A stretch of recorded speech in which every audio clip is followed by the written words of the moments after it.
Scam Villains Self-Saving System Chapter 82 Extra.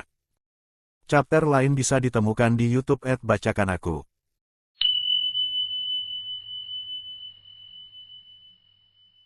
Tanpa ragu, perhentian pertama setelah meninggalkan Gunung Changcheong di bawah peperangan massa adalah basis skam iblis Luo Binghe di perbatasan selatan. Sebelumnya, ketika Shen Qingqiu ditempatkan di bawah tahanan rumah, dia menghabiskan beberapa waktu di istana bawah tanah ini. Pada saat itu, lahan di luar rumah bambu yang telah direnovasi 1:1 dibajak dan dipupuk, dan bambu dengan ketinggian bervariasi yang ditanam di lahan tersebut telah layu dan bertunas kemudian layu. Sekarang, dia kembali mengunjungi bekas tempat angker itu. Bambu itu sekarang secara mengejutkan tumbuh subur melalui beberapa cara yang tidak diketahui yang telah digunakan oleh pelayan iblis Luo Binghe yang teliti, menciptakan warna hijau yang bergemerisik tertiup angin. Seperti yang diharapkan, Luo Binghe menempel padanya 10 hari pertama setelah kedatangan mereka. Dia tidak akan bergeming tidak peduli bagaimana Shen Qingqiu mencoba menariknya. Dalam beberapa hari terakhir, dia benar-benar mulai menahan diri dan tiba-tiba berubah menjadi sopan, mengatakan bahwa konflik sipil antara Beijiang dan Nanjiang tidak henti-hentinya dan dia memiliki banyak urusan yang harus diselesaikan. Dengan demikian, dia tidak lagi punya banyak waktu untuk berkeliaran di sekitar Shen Qingqiu. Ini tidak benar, tentu saja. Shen Qingqiu yakin itu karena dia telah menolak permintaan Luo Binghe untuk berbagi ranjang yang sama sehingga menghancurkan hati kaca Mai dan Luo lagi. Baiklah, dia hanya menolaknya karena kebiasaan, jika Luo Binghe mengganggunya sedikit lagi, dia akan setuju. Siapa yang tahu bahwa begitu dia melambaikan tangannya, Luo Binghe bergegas keluar dari pintu dalam keadaan emosional ke sudut jamur yang sedang tumbuh. Shen Qingqiu menduga bahwa Luo Binghe telah bersembunyi di dalam istana akhir-akhir ini, jadi dia memutuskan untuk mengambil inisiatif untuk menenangkannya pada akhirnya. Selain Luo Binghe, semua orang dilarang berada di dalam istana, semua orang kecuali Shen Qingqiu, tentu saja. Luo Binghe pernah berkata bahwa Shen Qingqiu memiliki akses penuh ke istana ini, dia bisa datang sesuka hatinya. Dengan perintah yang dikeluarkan dan diturunkan, tidak ada seorang pun yang memiliki keberanian untuk menghalangi jalan Shen Qingqiu. Shen Qingqiu menyelinap masuk dengan congkaknya. Anehnya, tidak terlihat pemandangan Luo Binghe, jadi dia mengamati dengan saksama tempat pribadi Luo Binghe yang selalu diselimuti kerahasiaan. Persis saat dia akan memeriksa semuanya secara menyeluruh dan menyentuh isi hatinya, pintu batu itu terbuka lebar, dan sesosok tubuh tersandung. Rasa takut awalnya melintas di mata Shen Qingqiu, tetapi setelah melihat siapa yang datang, dia tanpa sadar berteriak, "Luo Binghe." Seolah-olah Luo Binghe tidak mengharapkan orang lain berada di istana bagian dalam. Pupilnya yang bingung itu tiba-tiba menyusut, wajah Shen Qingqiu tercermin di mata hitam pekat itu. Dalam sekejap, ekspresi pembunuh di wajahnya berubah menjadi keheranan yang ekstrim. Shen Qingqiu tidak memperhatikan perubahan di wajahnya. Yang bisa dia lihat saat ini hanyalah darah segar di sekujur tubuh Luo Binghe. Luo Binghe mengambil beberapa langkah ke depan, tetapi lututnya lemas. Shen Qingqiu menghampirinya tepat pada waktunya untuk menangkap Luo Binghe yang terjatuh di pelukannya, secara spontan merangkul punggungnya yang basah kuyup itu. Dia bertanya, "Apa yang terjadi? Siapa yang melakukannya padamu? Siapa yang mengira Luo Binghe akan terkepung sejauh ini di wilayahnya sendiri?" Baiklah, ini tidak bisa dihitung sebagai bug. Bahkan protagonis novel Stallion sekarang seorang homoseksual, apalagi yang bisa dikualifikasikan sebagai bug. Tenggorokan Luo Binghe berdenyut-denyut. Satu kata meledak dari mulutnya melalui gigi yang terkatup rapat, "Pergi." Pergi. Apakah dia memberitahunya untuk melarikan diri? Shen Qingqiu buru-buru menjawab, "Baiklah, ayo pergi." Karena itu, dia meletakkan lengannya di pinggang Luo Binghe. Siapa yang tahu bahwa Luo Binghe akan mengerutkan bibirnya dengan erat dan dengan paksa mendorongnya pergi. Ini adalah pertama kalinya Shen Qingqiu diusir. Tercengang, pikirnya, apakah Luo Binghe menyuruhnya pergi sendiri dulu? Apakah dia takut melibatkannya? Sepertinya itu satu-satunya penjelasan. Dia langsung menegurnya, "Hentikan.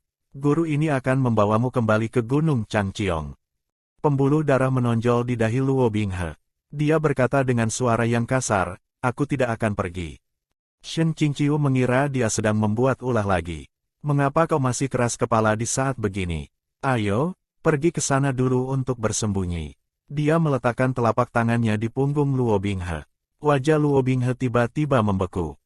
Ada aliran energi spiritual yang hangat dan terus-menerus yang didorong ke dalam tubuhnya dalam gelombang dari punggungnya. Setelah beberapa saat, ketika Shen Qingqiu merasa itu seharusnya benar, dia menarik tangannya dan menghunus Xiuya. Menarik Luo Binghe ke atas, dia melayang ke langit.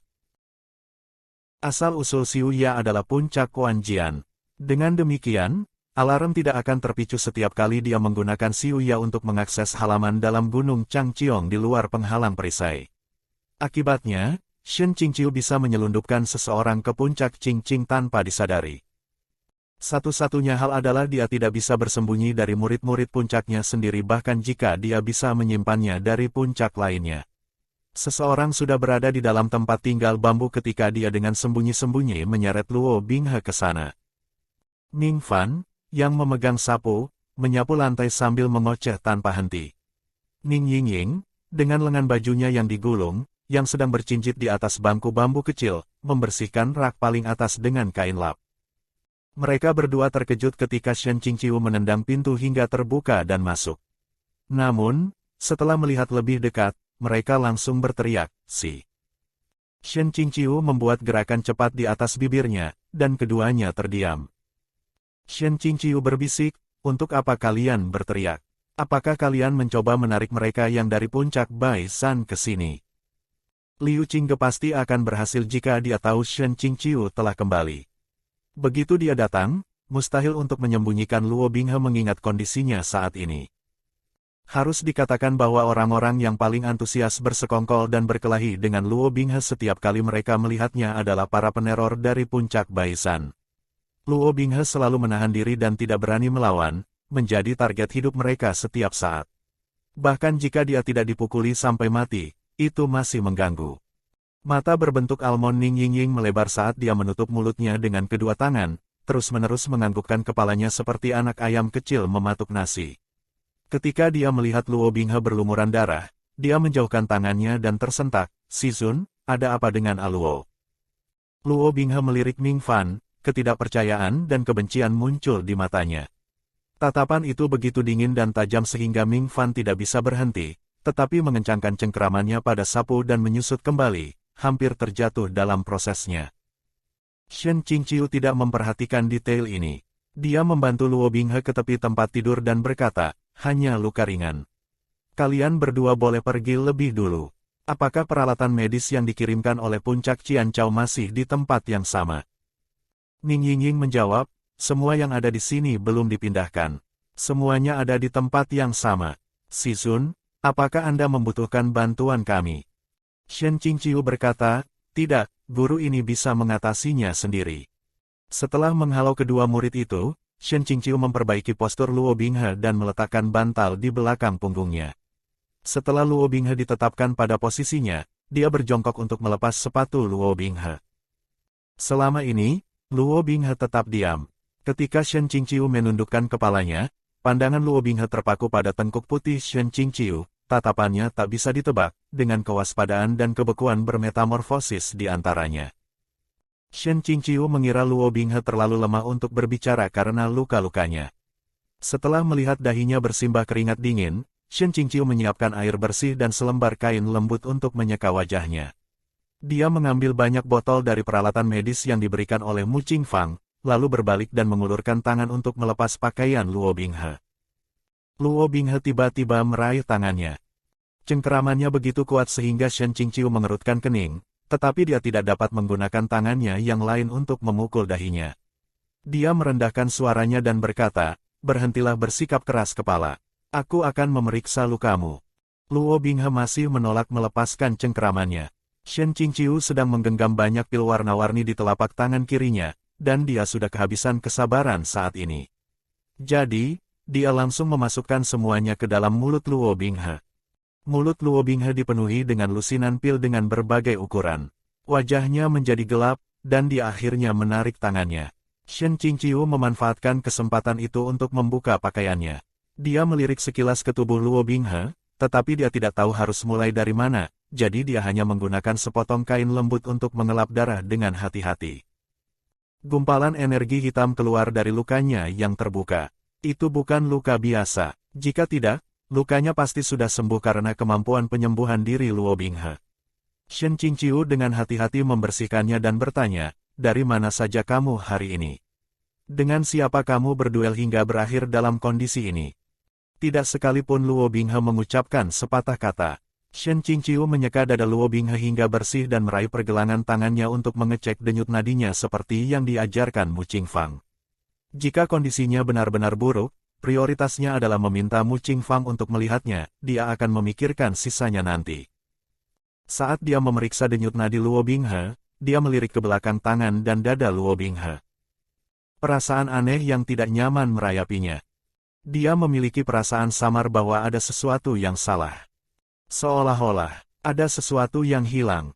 Namun, ketika dia melihat bibir Luo Binghe yang pucat dan matanya yang tidak ceria, dia tidak memikirkannya dan hanya duduk di tepi tempat tidur dan terus memberikan energi spiritual kepada Luo Binghe.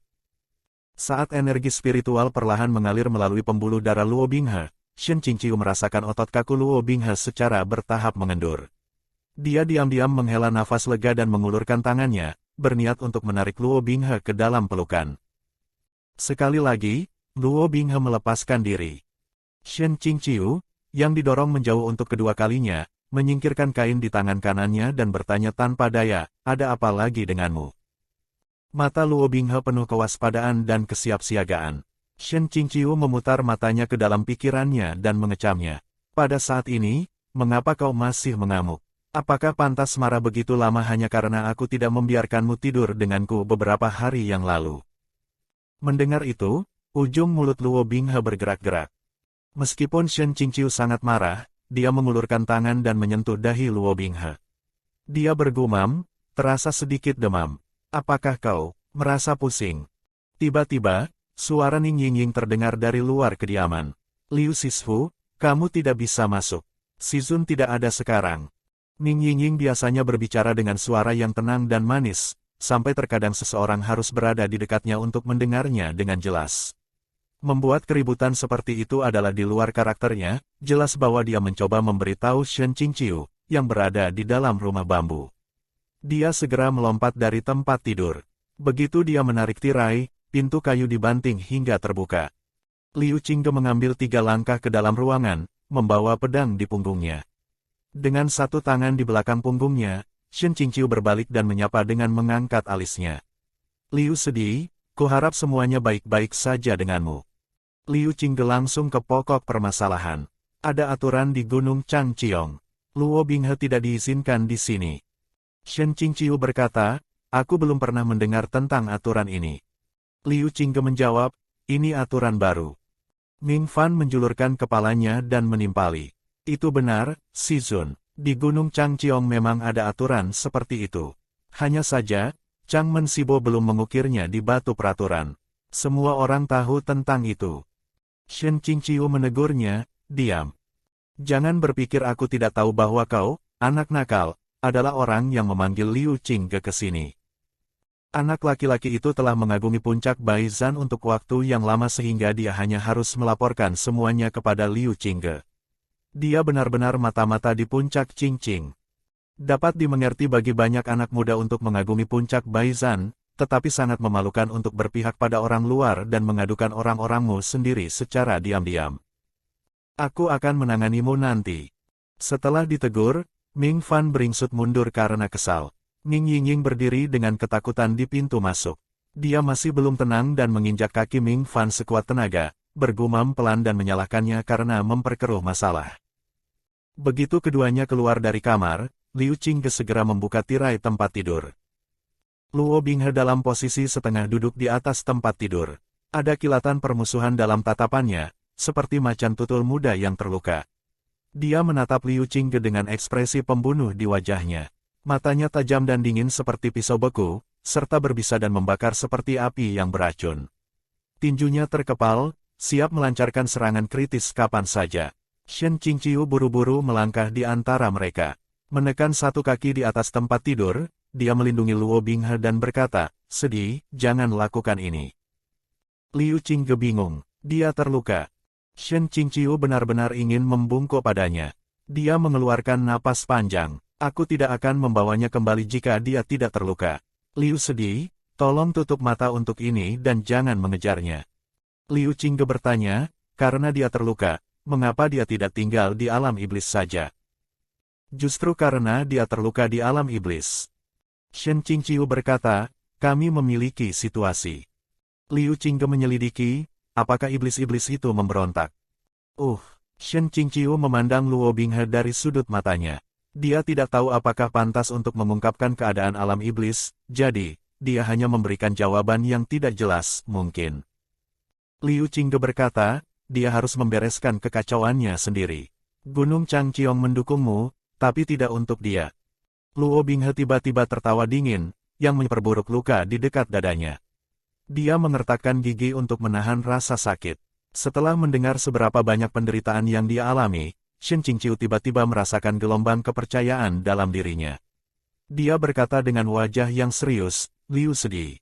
Jangan lupa bahwa ini adalah puncak Qingqing. Tentu saja, penguasa puncak dari puncak Qingqing lah yang memiliki keputusan terakhir tentang apakah seseorang diizinkan untuk tetap berada di puncak. Liu Qingge benci bahwa dia tidak punya cara untuk membantah ini, jadi dia berkata dengan ekspresi dingin, baik, lindungi dia semaumu. Setelah membuang kalimat ini, dia melangkah keluar dari pintu. Kurang dari 2 detik kemudian, dia menginjak kembali dan melemparkan sebuah benda ke pelukan Shen Qingqiu. Shen Qingqiu menangkapnya dan melihatnya. Yang mengejutkan, itu adalah kipas lipatnya. Kipas lipat yang hilang selama pertempuran di Sungai Luo. Liu Qingge yang menemukannya setiap kali. Jelas bahwa ada kedekatan antara Liu Qingge dan kipas ini. Dia mungkin saja memberikannya padanya. Dia terbatuk kering dan berkata dengan sopan, aku selalu merepotkanmu setiap saat. Dengan sapuan lengan bajunya, Liu Qingge pergi. Suara Luo Binghe terdengar dari belakang Shen Qingqiu. Suaranya parau. Liu Qingge. Ada sedikit ketidakpastian di balik pertanyaan itu. Shen Qingqiu berkata, jangan khawatir tentang itu. Dia memang seperti itu. Dia hanya akan berteriak 2 kali dan pergi setelah dia selesai berteriak. Luo Binghe menyipitkan matanya, ekspresi bijaksana secara bertahap muncul di wajahnya. Shen Qingqiu meletakkan kipas lipat di atas meja dan menghiburnya. Jangan takut, karena guru ini telah memberikan kata-kata untukmu, dia tidak akan datang dan mempersulitmu untuk saat ini. Jika murid-murid puncak Bai Zhan mengeroyokmu lagi, lawan saja. Selama kamu tidak membunuh mereka, kau tidak perlu menyerah pada mereka. Kamu bisa menganggapnya sebagai perjuangan untuk kehormatan puncak Qingqing. Semakin banyak Luo Binghe mendengarkan, semakin aneh kilau di matanya. Dia dengan ragu-ragu memanggil, Sizun. Shen Qingqiu memiringkan kepalanya dan menjawab, Nada dan ekspresinya semuanya sangat lembut dan akomodatif seolah-olah dia akan menyetujui setiap permintaannya. Luo Binghe mengalihkan pandangannya, dan sudut mulutnya melengkung. Tidak apa, aku hanya ingin mencoba memanggilmu. Shen Qingqiu sangat menyadari bahwa anak ini memiliki kebiasaan memanggil Sizunnya tanpa henti. Dia membelai bagian belakang kepala Luo Binghe dan berkata, tidurlah. Masalah apapun yang ada di alam iblis, mereka dapat menunggu sampai kamu benar-benar sembuh. Luo Binghe menganggukkan kepalanya hampir tanpa terasa. Melihat ini, Shen Qingqiu membungkuk, mengeluarkan bantal di belakang Luo Binghe, dan menopangnya ke posisi berbaring. Sebelumnya, dia dengan hati-hati melepaskan ikat rambutnya agar tidak menekan kepalanya saat dia tidur. Setelah ini, Shen Qingqiu meniup lampu, melepas jubah luarnya dengan suara gemerisik, dan naik ke tempat tidur. Dia memeluk Luo Binghe dan berkata, tidurlah. Guru ini akan membantumu menggerakkan energi vitalmu. Sekarang, setelah dia memeluk dan tidur dengannya, amukan kecil apapun yang sebelumnya seharusnya dia hilangkan, bukan? Shen Qingqiu menutup matanya dan menyesuaikan energi spiritual di seluruh tubuhnya ke kondisi paling tenang. Seperti air pasang di senja hari, dengan lembut mengalir melalui denyut spiritual Luo Binghe. Sepasang mata yang jernih bersinar dengan cahaya dingin di kegelapan. Itu tetap terbuka untuk waktu yang sangat lama, menatap lekat-lekat pada Shen Qingqiu yang tidur nyenyak. Rambut panjang Shen Qingqiu tergerai di seluruh lengannya dan di antara jari-jarinya. Luo Binghe menarik seutas rambut hitam dan perlahan-lahan mengencangkan cengkeramannya, diam-diam mengucapkan dan mengulangi namanya berulang kali. Shen Qingqiu. Shen Qingqiu. Sudut bibirnya tiba-tiba melengkung menjadi senyuman aneh yang mengancam. Senyum teredam menyebar lebih luas di wajah Luo Binghe. Seolah-olah dia telah menemukan sesuatu yang sangat menarik. Matanya bersinar dengan sentuhan kegembiraan yang nyaris brutal. Malam itu, mimpi Shen Qingqiu berbelit-belit dan tak berujung.